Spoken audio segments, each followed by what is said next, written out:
So many people have been speaking about the climate crisis. So many things have been put on paper, but the real question is, why is it that we're still not acting at the scale and speed that is necessary? The extreme weather events that the scientists have long connected to the climate crisis are becoming far more frequent and far more destructive. For 150 years, we built up a world based on the assumption that we can exploit the planet for free, and it translates to very dramatic impacts happening right as we speak. The climate crisis is a threat multiplier, which means it exacerbates existing inequities in our society. The impacts are felt most deeply by Black, Indigenous, and communities of color. We're living through an explosion of inequality. We need to remember we're on the same planet, and this is the planet that we need to make sustainable for the whole of humanity. Climate change is impacting food security as well as political stability in many nations around the world. 5 years ago, there were 80 million people marching towards starvation. That number jumped to 135 million. What caused the jump? It was man-made conflict, like in Ukraine, compounded with climate shocks. No one is as vulnerable to climate change as farmers are. If you talk transformation, the first thing they want to know is, what must I do on my farm? We know that this transition will require a fast adoption of a lot of new technologies. And the question today is how to find the appropriate way to finance this technology. To put a number around it, it's an extra $2.5 to $3 trillion a year of additional finance that we have to find in order to get those emissions down. Financial institutions have a lot of roles to play to bring the advice and provide the financing to make these transitions happen. Younger generations are demanding a sense of purpose. They want to look at companies and say, I am investing with you all for this reason. With the upcoming 2 COPs taking place in Africa and the Middle East, we have this tremendous opportunity to put emerging markets at the forefront of our collective response to climate change. For international trade has to be part of the solution. How do we all get together to talk about a global carbon price that can guide us and help us to decarbonize the world? The solutions are there. What we need is governments to regulate, to invest, and we need business to act with values. History will look at us, people, politicians, corporate leaders. These times requires not only solutions but speed. There is nowhere else to look than the mirror. We are the ones that need to do this.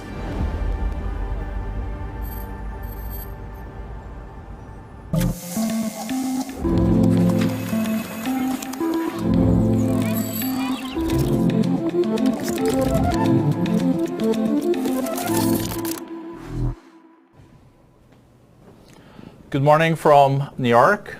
This is the first happening at the World Economic Forum's meeting on sustainability taking place during the United Nations General Assembly week.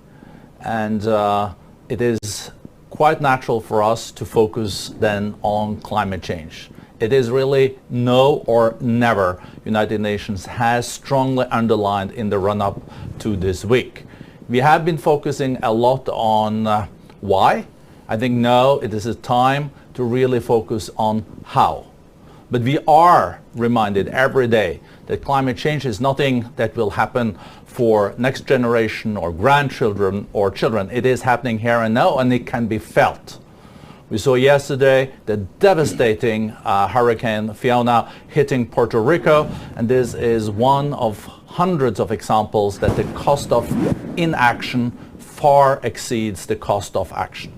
We have a great panel with us this morning to really inaugurate our meeting, starting with Minister Rania Al-Mashat, Minister of International Cooperation of Egypt.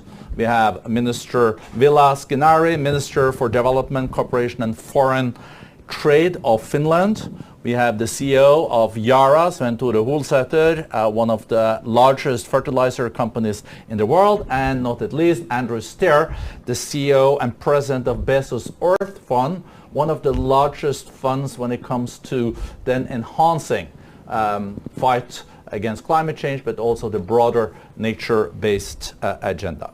As we also know, and as was also underlined in the presentation video, COP26 was in Glasgow, and we're now moving to Egypt for COP27 in November in Sharm el-Sheikh. And Egypt has taken on a very proactive agenda. And Minister, I think you even said that no, we need to move from pledges to implementation. And how are you going to make sure that that happens in this polarized world where we see that less actors are really talking to each other? Thank you very much, Borgi. It's a pleasure to be here. And as you mentioned, absolutely, the climate agenda is of key priority for all countries. And we're coming out of a double crisis. We just had COVID, with countries being affected in different ways. And now there's the climate issue as well. As we saw in the video that was shown, to address climate, it's everybody's role. All stakeholders have to be engaged. Governments have a role to play. The international community, as financing, has a role to play. Philanthropy has a role to play. And citizens' awareness as well. When we say we want to go from pledges to implementation, one of the key highlights that we saw out of Glasgow were the many pledges. And for the first time, there were very strong pledges from the private sector. And the point is, how can we ensure that these pledges make their way on the ground in countries that need them the most?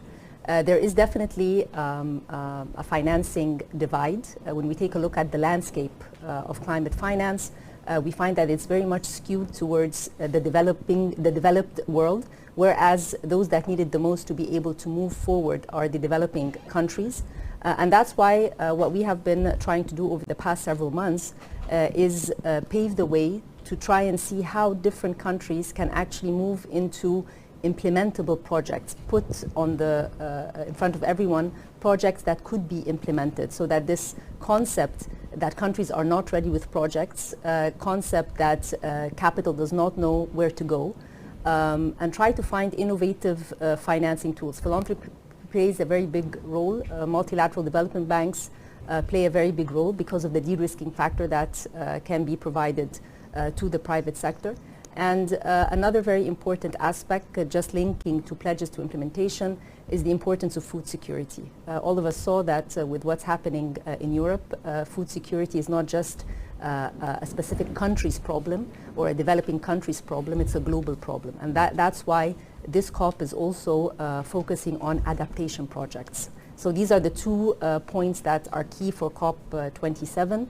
And both the G20 and COP27 are from the south, Indonesia, Sharm el-Sheikh in Egypt, and again, trying to scale up the voices of developing countries and low-income countries. I guess that's walking the talk when it comes to the pledge from Copenhagen of $100 billion a year in climate financing is going to be something crucial. It was already touched on, of course, and discussed at COP26. Where do we really stand there? How big is the gap? Because some people say it's a gap of 13 billion and some say it's larger or smaller.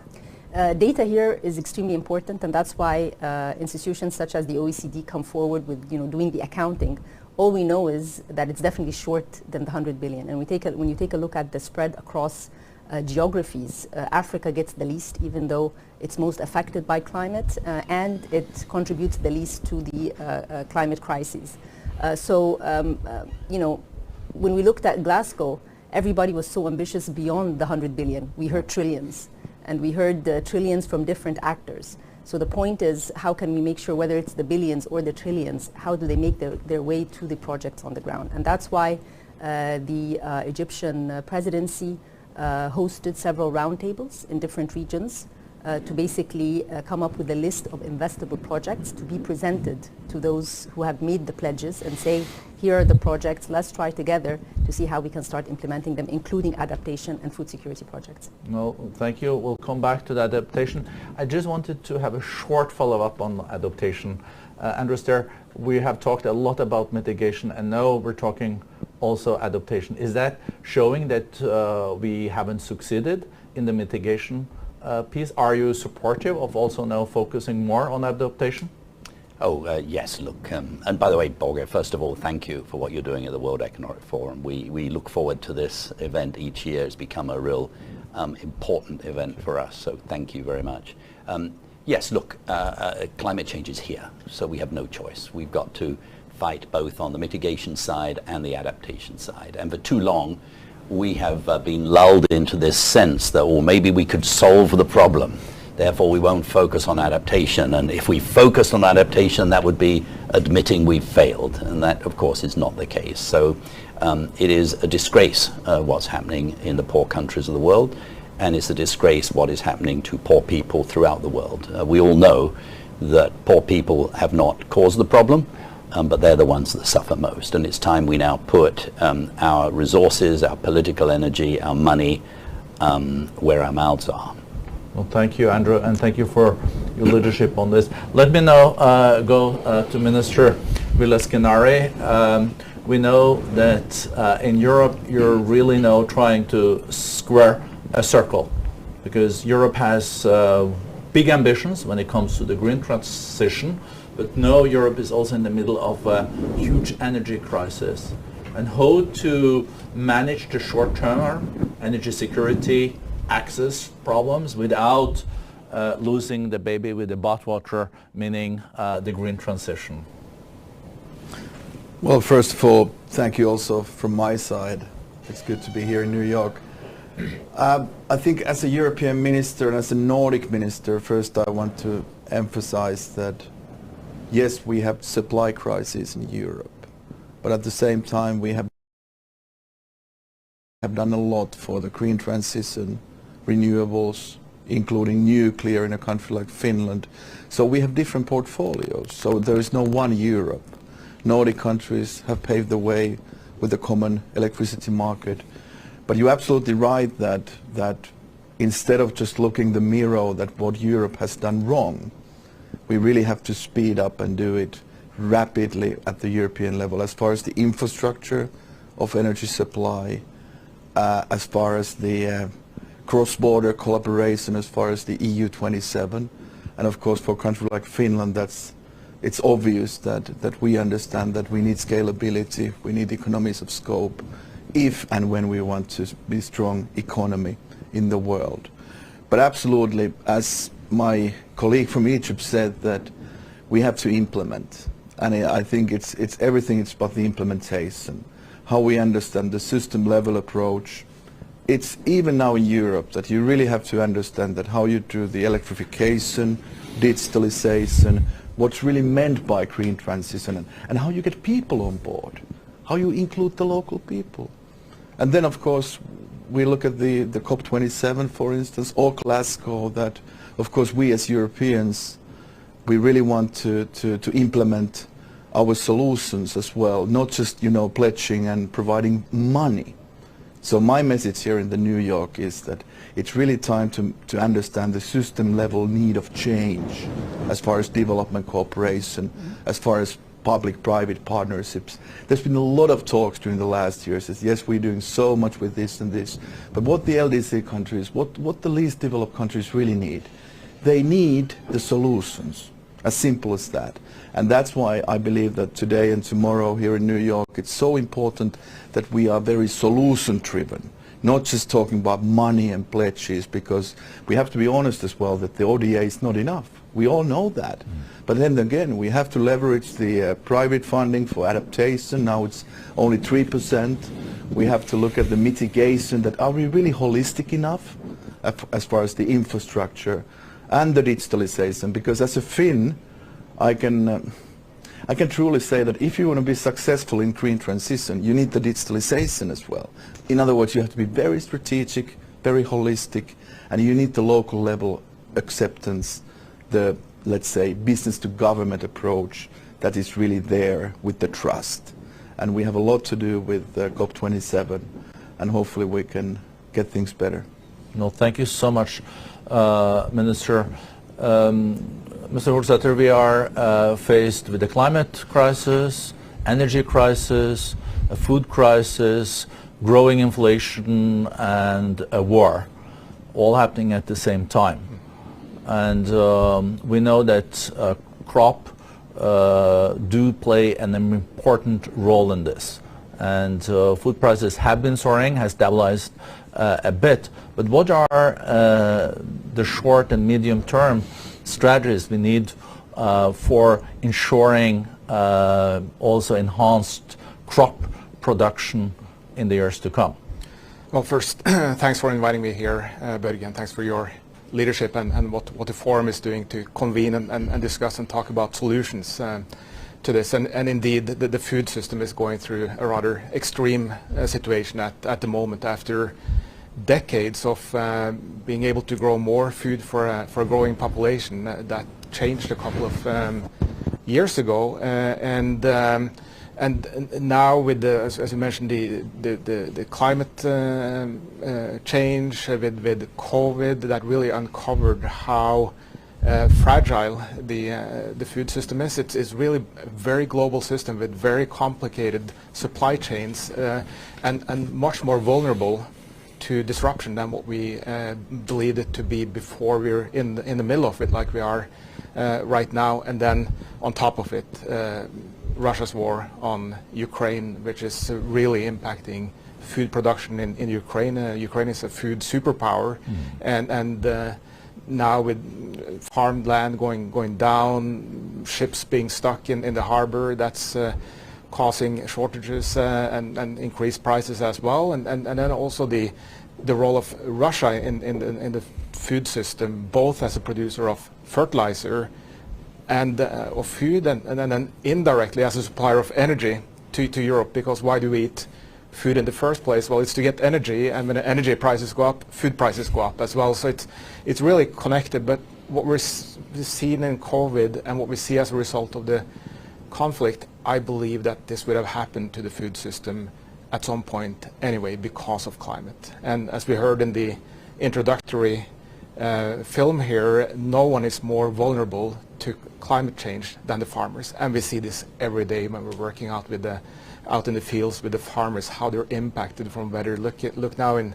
China with record drought, in south of Europe as well, floods in Pakistan, and record high temperatures that we've seen this growing season in North America and in India. So it's all impacting the productivity, and agriculture is part of the solution as well. 31% of the greenhouse gas emissions come from agriculture, so in that is a solution. So yeah, what do we do now short term? I think short term the only thing we can do is to let's get product moving, make safe corridors for food to get out of Ukraine, treat fertilizers in a way so that it's not impacted by the conflict, so it reaches the farmers, because if not, crop yields will go down significantly. If you don't apply fertilizer, it could drop as much as 50% in the first season. So short term, we just need to get product flowing.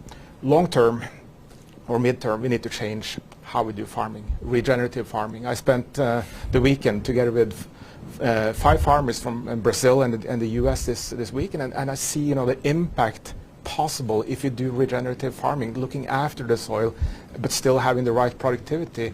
So it's doable, and as I heard from the others in the panel as well, technology, let's get this done, and let's move from pledges to really to action. We don't need any new innovations, we don't need any miracles in the food system. We have all the pieces. It's about putting it in place and just doing it.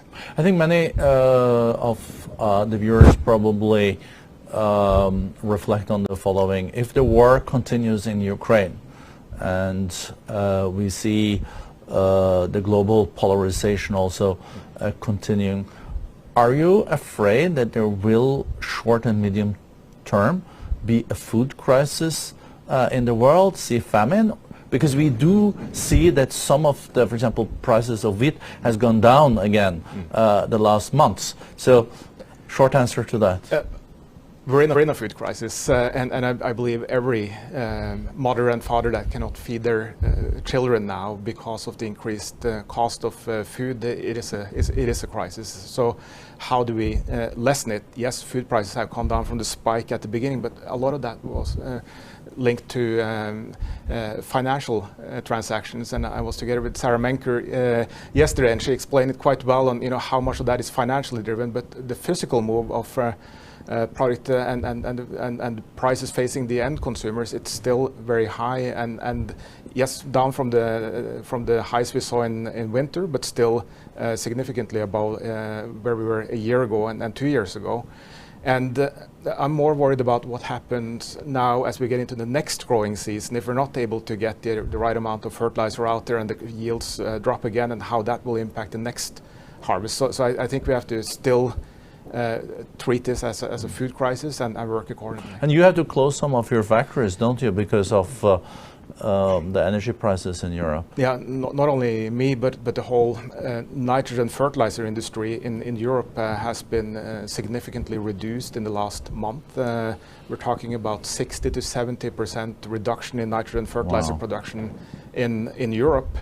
And that's an important place to produce that product for the world as well. And it's natural with the kind of prices that we're seeing now for gas in Europe. It's been at an oil price equivalent of $500 per barrel of oil, and how can you produce any product at that kind of cost? So yes, that's being curtailed, and that has some real severe consequences.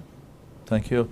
Back to you, Andres. There, you already commented on adaptation, but of course, the basis for a more sustainable future is that we have to mitigate CO2 emissions, and we have to do a lot more faster. But we see all the complications. The European energy crisis now. We are also seeing that some old coal-fired power plants are being restarted in this situation. But you also been focusing at the Bezos Fund on environmental justice related to mitigation. So where do you hope things will go in the coming years?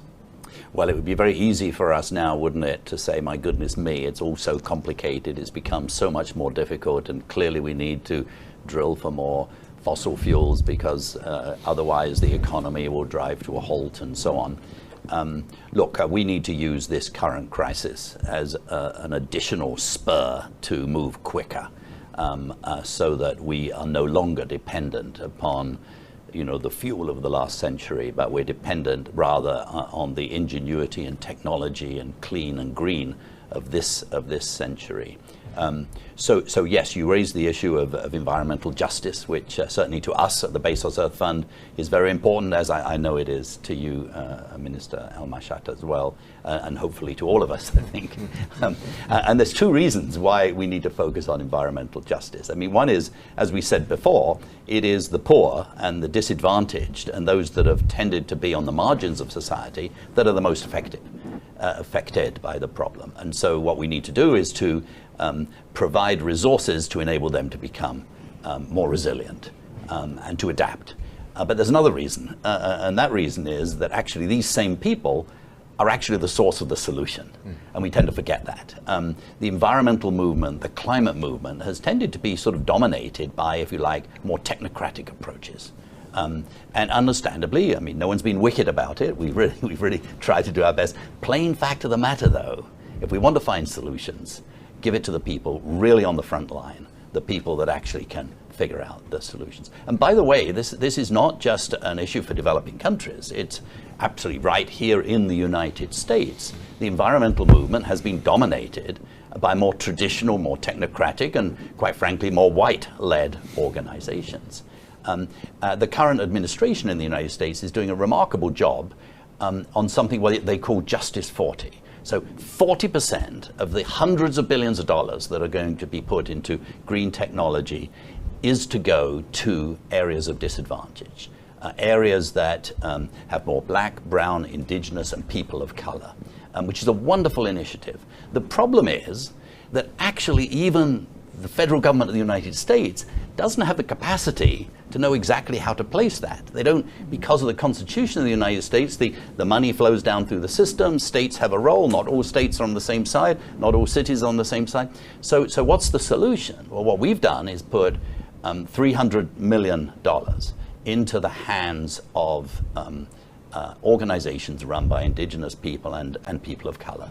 And what's the point? The point is to build their capacity and also to build their ability to apply for that money and to pull the money in, if you like, So for example, if there's money for energy efficiency, traditionally it's been wealthy areas that have had the right lawyers that can put in the right application forms and so on. So we have to flip that on its head. So it's just as relevant here in the United States as it is in countries around the world. And it's time that we've got to do something which takes us out of our comfort zone, because quite frankly, sending money to organizations that maybe not all of them have the capacity to have the sophisticated management structures that some more traditional organizations do. Fine, we need to help them build that. So it's taking us out of our comfort zones, and it's forcing us to actually take the risks that we absolutely must take. No, I think that can be a very consequential approach. I remember when I was Secretary General of Red Cross, I think we spent too much time on filling out applications, yes, and then really doing on-the-ground humanitarian work. But of course, empowering new communities is very important, but at the same time, we see the geopolitical situation is not that good, and global challenges need global solutions. And now we see that the US and China even suspended their discussions on climate. How can that happen? And do you think that impasse will be broken in the coming weeks? Well, we certainly hope and pray that it will be, but we shouldn't wait for it. We should work in every way that we can to build bridges to solve this massive problem that humanity is facing. But at the same time, we need to get on with it. And one of the exciting things, and those of you on the panel have been at the very frontiers of this, one of the most exciting things is that we've got a generation of leaders now that are saying, look, this must not stand. We are going to do things differently. You know, the world's most powerful fertilizer company, you're doing things quite differently, Svein. Tori, it's terrific. We're going to see COP27 do things differently. We're going to say no, the existing structures won't do the job. World Economic Forum is a different place today than it was 10 years ago. You know, you put this right at the center. This is the very first event that you're putting on, I assume, in this very important week. And you put these issues of justice and climate at the very center of what you're doing. So there's a lot to be hopeful for, but at the same time, the battle is still not being won. Thank you. And as also Minister Skinnari alluded to, I think the private sector has to take also on a more important role. Making sure that billions go to trillions when it comes to investing in climate mitigation and adaptation and justice. There is an area where we can also mobilize additional resources. And thank you for the collaboration that Egypt and the World Economic Forum is also having in the run-up to Sharm el-Sheikh. We will also do our best to mobilize also the private sector, but I think your approach is very much aligned with what Mr. Stair just underlined, more bottom-up empowerment of new groups. Just a few points to make, and I think everyone on the panel is very much on agreement. So there's a common denominator. And in order to move forward, we should not see climate as divorced from development. Climate issues are supposed to be embedded in the development plans of countries. This is a very, very key message, so that when you are financing climate, you are financing development. All of us know that there's a decade to 2030 to the SDGs. We know that there is shortcomings there. Nonetheless, joining forces, climate and development as one goal, this is going to push us very much into the future. Also, when we put climate with development, the locals become part of the discussion. When we talk about agriculture, when we talk about adaptation, resilience comes up. And that is, as was mentioned, we don't know what the next crisis is going to be and how it will affect food systems. That's why we need to invest in creating resilient systems locally across different countries and also in collaboration with one another. The nexus of water, food, and energy is extremely important today. So when we're talking about agriculture, we have to talk about water. When we're talking about agriculture and water, how are we supposed to bring the energy to that? So renewables become important. And that's why Egypt, as president of COP, but also as one of the biggest countries in Africa, we created a program called the Nexus of Water, Food and Energy. It's NWFE. It's pronounced in Arabic Nuwafi. Nuwafi means from pledges to implementation. So this nexus of water, food and energy, we've been able to mobilize our partners not just for finance, but also for technical as advisory. And this is a very, very important point, that as you are pushing the local communities, you also need to raise the capacity building. To be able to access finance, the excuse is always that they are not ready. How are they supposed to fill in all these applications that you mentioned and so forth? So this NWFI program, we had a very important meeting in Cairo last week, and we launched Egypt's country platform for the NWFI program, and we have mobilized private sector, MDBs, the US, the GFANs, and many of our partners, as well as the private sector, to be able to implement these projects. And if this is successful, this would be a replicable example for other countries in Africa and elsewhere. So just to conclude, climate and development have to come hand in hand. We should no longer talk about climate by itself. I think this would be a way to motivate governments, private sector, and local citizens to move forward. The second point is all of us need to be together, so all hands on deck, be it the government with its regulatory capacity, the private sector telling us exactly what they need, philanthropy coming into this space in a very forceful way.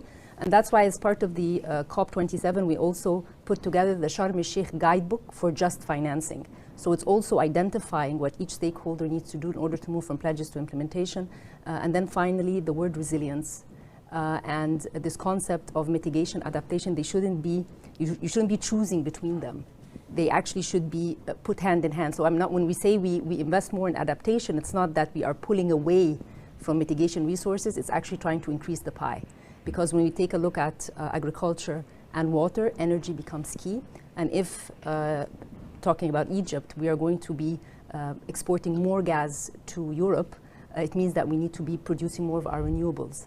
And that is part of this nexus of water, food and energy, part of the NWFI program. And there's a huge solar potential in Egypt. Wind. Solar and wind. Mr. Skinare, I guess you want to comment on some of the things that have been said, but as Minister said, resilience is also core of this, and I know you've been very engaged in also early warning systems when it comes to natural disasters. That's, I guess, part of your adaptation strategy. Absolutely, and I hope we in Europe could find a similar word as you have for implementation. I really have to improve my Arabic as well, but that's something to do as a homework. But maybe you have a Finnish word for it, huh? Well, I'm trying to find it, Swedish or Norwegian. Yeah. Maybe it's coming up. You need a lot of sisu at least. Yeah, at least. But to answer your question, yes, I think when we talk about, let's say, the implementation, as you said, what we really wanted to do some 5 years ago, as Finland, as our partner countries all over the world, with the coalition of finance ministers, this climate coalition, to really get the ministers of finance involved in order to be horizontal, in order to be holistic, but also to implement at the very national level, to the very local level. And I think now, having said all this, I really hope that this week we can have altogether more than 100 countries on board on this coalition, because then we can be more strategic and we can utilize that word that I cannot remember now what you just said. Oh, perfect. And but then I come to climate adaptation. Yes, we have been really working with the very least developed countries as far as the early warning system, saving lives with different technologies. But I think that's a very good sample for public-private collaboration. Because we have many, many instruments. For companies, it's quite frustrating and time-consuming to really go back and forth. What is the instrument for this and that?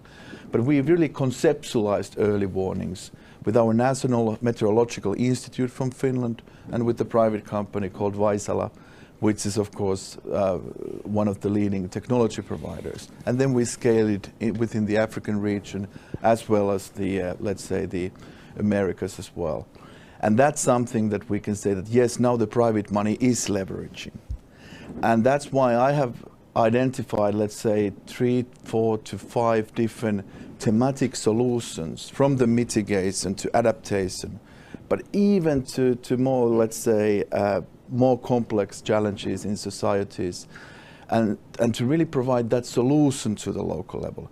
And then after that, once we have the best technologies, and the most important thing, the best people over there, the best team, then we start to think that where we get the money from, what kind of entities we need. And exactly what you said, that now we're too entity-driven, we are too instrument-driven, we are not solution-driven. And then we're just asking ourselves that should we coordinate more? Yes, we should. But at the end of the day, we need the solutions. And I think this is the topic for this week here in New York, that how we can really provide the solutions for the Africans, how we can build up the trust before COP27, how we can do it at the global level as far as development cooperation. And of course, what we have spoken a lot earlier on with you is that how we really get, let's say, from aid to trade type of thinking as far as trade policy. And of course, as a trade minister, I really push now further the trade agreements within the African region, between Europe and South America, Mercosur, for instance. We need those agreements if and when we want to be more sustainable in this world. And therefore, I really believe that, and I look forward to see you in Egypt. Thank you very much. This afternoon we will even launch a new report showing the huge potential when it comes to better facilitating trade when it comes to green technology. Today there's so many obstacles if you want to export technology that is also going to be crucial when it comes to green investing. So. But as you heard, Svein Tore, there is a lot of need for additional capital. There is a lot of green energy projects out there, and there is a lot of money sitting on the sideline. I think like $1 trillion US from the private sector that can be invested. And what does it take to get those money invested into those projects? Because if you have the projects and you have the money and nothing happens, we are not making progress. Yeah, I mean, we need to accelerate that, and I believe we're at that point now where the understanding of the issue and the need to work together is it's so urgent now, and understood that it's about moving to the implementation phase, and I fully agree what you said on climate and development goes hand in hand, and in order to get that done at scale, then we need the private sector to play a role, but not alone. It needs to be done in cooperation, and I'm really pleased with the agenda for COP27. I'm also happy that there will be a food pavilion. We will be there from the private sector as well to work together. And in agriculture, climate and development, it plays such a huge role in creating that resilience to make a more resistant agriculture to climate change. We see it when the farmers get the tools and the knowledge and focus on soil health. It's much more resistant to climate change. You have less soil erosion. When you have floods, it keeps more of the nutrients in the ground. The crops grow better even in drought as well. But then we need to use technology to work together with organizations like the Bezos Earth Fund and with Andrew here to, how can we use technology to drive change? Let's do soil mapping globally, because if you know the soil conditions, then first of all you can do something about it. You can create a more healthy soil. You will get better yields. I was in Africa 2 weeks ago in Kigali, and when I see the impact to farmers when you help them to put the right nutrition in the ground, focusing on the soil health, we're not talking small changes to yields. We're talking 50% increases or doubling in the first harvest. And maybe this could be the wake-up call needed in order to really accelerate African agriculture as well. The continent imports food for $50 billion a year. money that should stay in Africa and develop African workplaces and creating food security. And we see the need to have more local food production as well now. So if we could work together, come up with solutions, but focus on now implementing, because we really know what we need to do. It's about getting it done, and trust is also an important part of the equation here. And unfortunately, right now, I feel trust is short in supply. But let's at least get started with some things and demonstrate what is possible.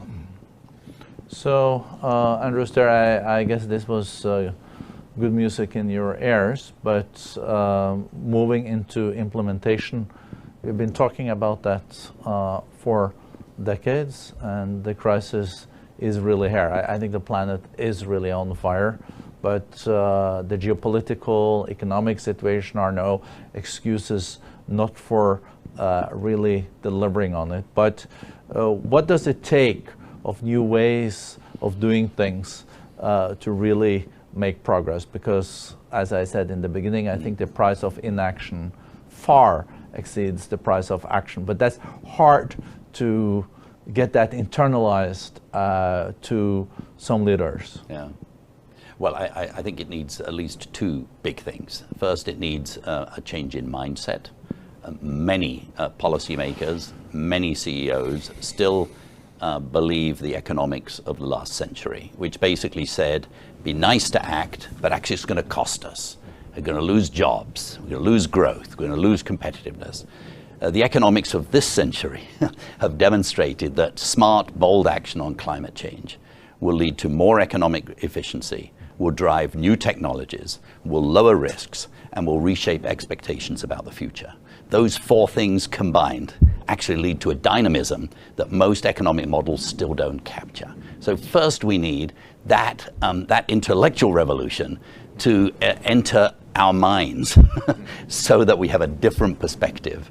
The second thing is, exactly as you've all been saying, but you made the point very, very clear, Sven Torre, which is we need creative, collective action partnerships. There are no silver bullets. It's a jigsaw puzzle. And it's a jigsaw puzzle in several senses.